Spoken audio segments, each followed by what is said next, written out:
167% convinced that the imagination is the best thing that the church has going for it. That the imagination is one of the greatest things about being human. And the imagination is one of the most exciting things as we look to the future.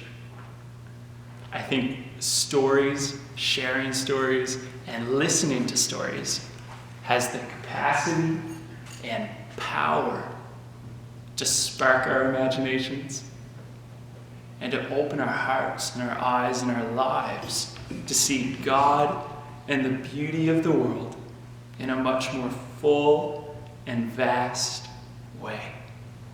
And stories hold the power to move us out from inside of ourselves and to see our day-to-day lives as intertwined in a much bigger narrative going on around us.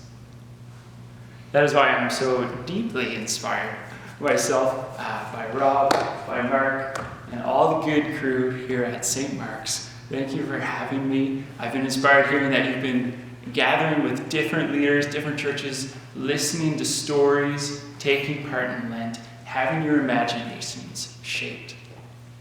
If I could say anything to encourage you, what you're doing here is not only inspiring me, and I'm certain yourselves, but just this past weekend, my very lovely wife and I, Caitlin, got to go to Placentia for the first time, and my friends have a vacation home, a cabin there, and they asked me, what are you up to this week? And I said, well, actually, I'm going to an Anglican church on Wednesday, and I get to talk about kind of my story, the story of local, and what the future looks like for us. And they were actually so mind blown that different churches, different denominations were getting together just to hang out, just to have some laughs, tell some stories, and to really just be inspired by each other. So what you're doing here is doing much more than just this room. I actually believe it's having ripple effects in our cities, in my friends, and in the neighborhoods. So props to St. Mark's. Love you to death. So I'm not as well studied as Rob. I'm not as eloquent as a writer as Mark. But the best I have to offer you right now is a bit of my story and why we are starting a new church, planting a new church, Pentecostal church, downtown St. John's. So to take you there, to go on back, I'm actually from Gander, so I'm a central boy, and I grew up going to the Pentecostal church with my parents. So that's two problems in one sentence. I'm from Gander, that's trouble. Pentecostal church in the 90s, that's a whole other conversation. It was a chaotic time. I, as a kid, from very early on, was into things like music and literature, later in life, theater and philosophy and skateboarding and all the things that church didn't seem to invite as a kid. There was no place for that. I am super grateful that I was in church for that time and that it pushed me into understanding that there is probably a God. I'm cool with that. There seems to be something bigger going on day to day. But I had trouble seeing how the church lined up with this bigger narrative going on around us. So then in the angst of my youth, to my mother's pleasure, I started to fight my parents on it. I don't want to go to youth group. I don't want to go to church. God's not real. I don't want anything to do with it. And I kind of separated myself from that. And Mom didn't love that. But anyways, after that, I graduated high school, and I started kind of diving in, what do I think life is about? What do I want to do with it? So I went off and tried studying theater at university. That wasn't for me. I tried studying computers. Definitely not for me. For a brief moment, I thought, maybe I'll join the military. Definitely not for me. And so then finally, I moved back to St. John's. And I was working at the Gap part-time at the Avalon Mall when it was still there. I was living just off Prince Philip. Moved in with my drug dealer friend. Problem again. And so now together we're kind of exploring what is life like. So one night he's like, hey Jason, We don't got much on the go. Would you like to try cocaine tonight? I thought, well, sure, let's do that. So we tried to find it, we couldn't find it, but this other friend goes to us, hey, no cocaine available in St. John's this evening. All right, I know where I could get some acid. Oh, we're gonna do cocaine anyway, so let's get some acid and see what happens. So it's about midnight at this point, and we're taking the acid, and I just had the most terrible 18 hours of my life. And that it just put me in a headspace I didn't even really know was humanly possible. And I was fully convinced that everything around me, nothing was real. I was a figment of somebody's imagination somewhere. So then when the trip was over, and I was starting to come down, I became hyper aware of how the world was working around me, that the sun isn't catching the whole earth on fire, that we can breathe and feel things and different stuff like that. And I started entering this panic mode of there seems to be a bigger narrative going on in life, and I need to figure it out.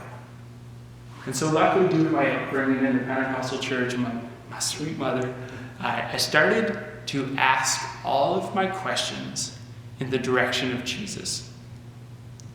And still to this day, I say to people, you know what, if you were to prove me wrong on Jesus, then I would lay it down and I would go with what you said. But I feel like I've kept asking questions in the direction of Jesus. I've entered into a relationship with the church, relationship with God, have sought out all of these things, and we're still here. So things are going pretty well so far.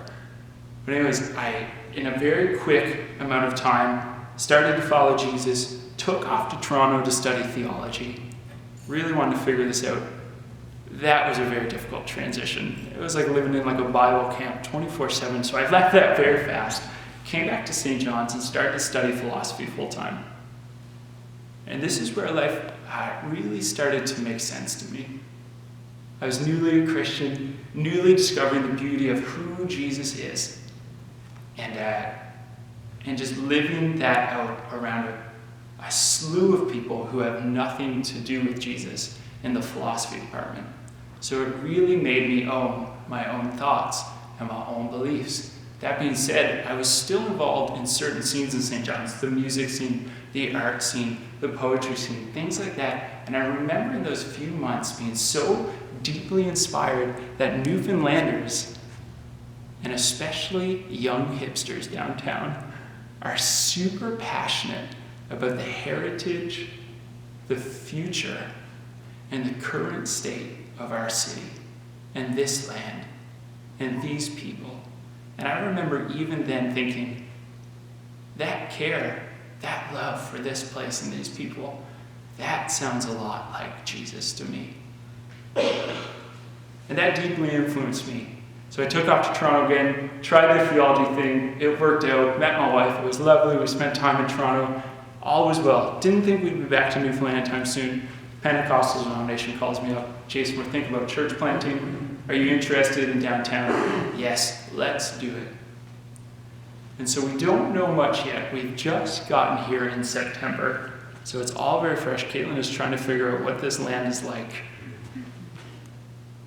But we're here, and I just wanted, if I could, just share the few things that we are certain of, based off of my experience with Jesus, my experience with seeing Jesus interact with other people, and what we read in the Gospels. There's this, the Message version of Scripture, written by Eugene Peterson, puts John 1 in a very beautiful way. The Word, Jesus, became flesh and blood, and he moved into the neighborhood. And all of what we've been doing has been inspired by this text. I don't know much about Anglican theology or the health of the church right now, or where things are at, but in Pentecostal church, there's this really toxic, really bad view of who God is that has seeped its way into the church. And let me tell you what I mean by that. Growing up, the idea was God is here in heaven, we're here on earth, and his whole plan is to take the saints, the followers of Jesus, take them in his arms and bring them up to heaven, where we'll feast and sing and listen to the organ for the rest of our lives. For the rest of us, he would take us off to hell. And it would be burning and suffering, and it's all over. The interesting thing about that narrative is that it leaves this empty space in between. What about earth? But what I love about this imagery of Jesus became flesh and blood and moved into the neighborhood, he does not allow us to see God in that way. So the first thing we're inspired by as we plant local is that God, Jesus, the Holy Spirit, is deeply concerned with people, the church, cities, neighborhoods being all and the best that they can be, being fully alive in relationship with God here now on earth, and not later in some outer world experience.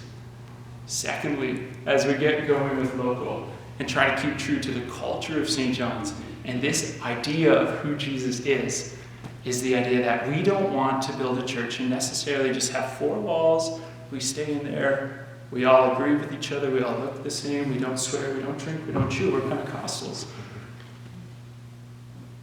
No, the idea is, we come together, we believe in community, we believe in family, we believe in Jesus.